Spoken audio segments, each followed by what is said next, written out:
We're in such a hurry. Most of the time, we never get much chance to talk.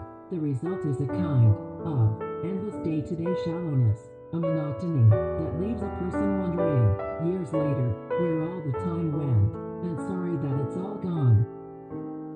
Now the stream of our common consciousness seems to be obliterating its own banks, losing its central direction and purpose, flooding the lowlands, disconnecting and isolating the highlands, and to no particular purpose other than the wasteful fulfillment of its own internal momentum.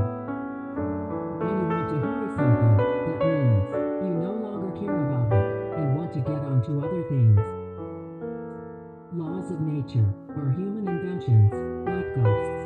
Laws of logic, of mathematics, are also human inventions, like ghosts. The whole blessed thing is a human invention, including the idea that it isn't a human invention. The world has no existence whatsoever outside the human imagination. And instead of just dwelling on what is killed, it's important also to see what's created, and to see the process as a kind of death-birth continuity that is neither good nor bad, but just is.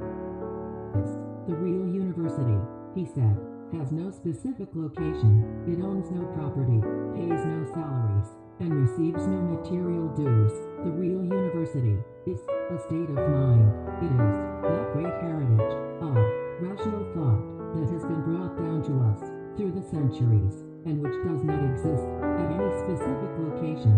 It's a state of mind which is regenerated throughout the centuries by a body of people who traditionally carry the title of professor, but even the title is not part of the real university. The real university is nothing less than the continuing body of reasoning. You're going and where you are, and it never makes sense. But then you look back at where you've been, and a pattern seems to emerge. People keep looking for branch extensions of reason that will cover Art's more recent occurrences, but the answers aren't in the branches, they're at the roots. He goes too fast or too slow for the conditions, and when he talks, his talk is forever about somewhere else, something else. He's here, but he's not here. He rejects the here, is unhappy with it, wants to be farther up the trail, but when he gets there, will be just as unhappy, because then, if will be here, what he's looking for, what he wants, is all around him, but he doesn't want that, because it is all around him. Zen is the spirit of the valley, not the mountaintop. The only Zen you find on the tops of mountains is the Zen you bring up daily.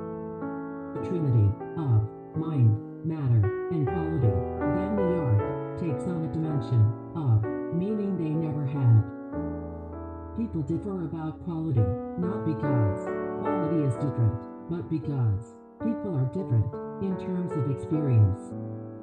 Is inexhaustible, fathomless, like the fountainhead of all things, yet crystal clear, like water. It seems to remain. I do not know whose son it is, an image of what existed before God. It seems like I've been bone chilled by that ocean damp for so long, I've forgotten what heat is like. Trials never end, of course. Unhappiness and misfortune are bound to occur as long as people